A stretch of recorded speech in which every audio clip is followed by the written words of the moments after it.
Thank you, Madam Speaker. I begin this kōrero with the words of Dame Whina Cooper.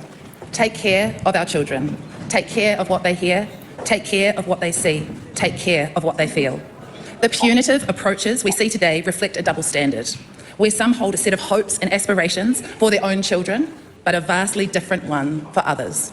The government, particularly the Minister for Children, are failing our tamariki.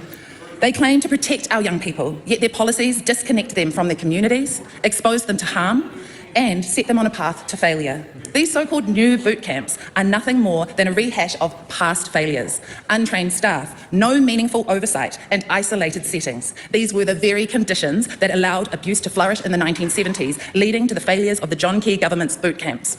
Have we learnt nothing? Take care of what our children hear. And right now, they're hearing politicians agreeing to the use of force in care. Madam Speaker, Mr. Speaker, too much of this conversation has been focused around the tough on crime narrative, the offending of these rangatahi. But why are we willing to accept a double standard in how we treat these tamariki, accepting things for them that we would never accept for our own children? Let's shift our focus. Let us not look at their actions, but at the soil in which they've been planted. Let us understand the environment in which they have grown from and understand to guide the response we offer. Take care of what our children see. On behalf of the Green Party, I stand here to oppose this bill in the strongest terms. It is time to end the harmful boot camp experiment and put the rights, safety and well-being of tamariki first. Madam Speaker, let's take a moment to consider the age of these rangatahi. From 14 years old, these are children who have endured the worst that New Zealand has to offer. For many of them, no one cared what they saw, no one cared what they felt, and it is time for us as elected officials and leaders to deeply care about these tamariki and put their lives on a trajectory of being able to be the best they can be. An Oranga Tamariki briefing paints a stark picture of the background of these tamariki. 80% have confirmed or suspected mental health or disability-related diagnosis, 80%. 20% have attempted suicide. 90% face significant learning difficulties. Half of the boys and a quarter of the girls have been physically harmed more than 3 times in the past year. An overwhelming majority have grown up in poverty. So how does this government respond? It ignores expert evidence, dismisses official advice and undermines what we know works. Madam Speaker, these boot camps will re-traumatise our rangatahi for generations to come. These boot camps are not our future. We know that there are community organisations focused on prevention that are already working. I want to shout out to Ngāpuhi Iwi Social Services, specifically for their Mahuru program.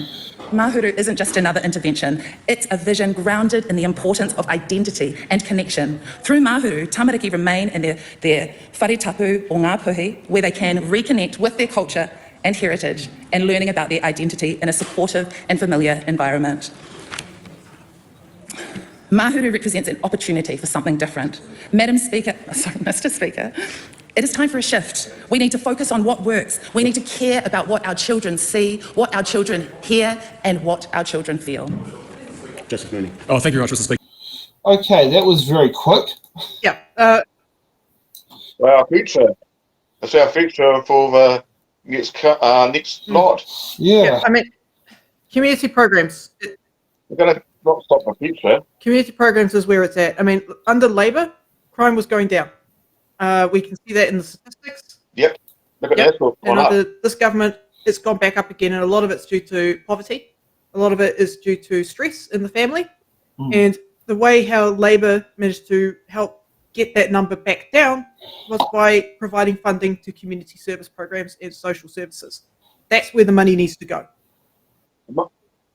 Yeah, and then I'll probably end up drawing GANs and end up retaliate. Yeah. Like that guy who got his pets taken off him. GANs are going to retaliate with the police soon. We've already It's not got gonna that be good. kid who's been reintegrated back into the community. He did the 3 months, Yep. right? And he's just been accused. I think he's been accused of doing burglary of motor vehicle. Yeah, I heard that on the news. Yeah.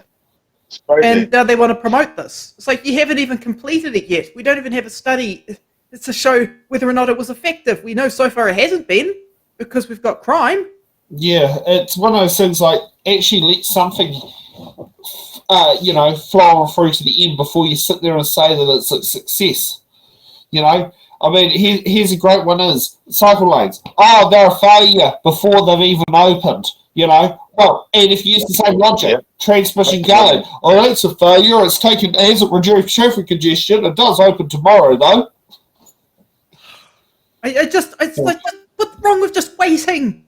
Wait for the results. Why do you have to push it now? Is it because you're worried that the results might show it doesn't work? Like, what are you doing? Yeah.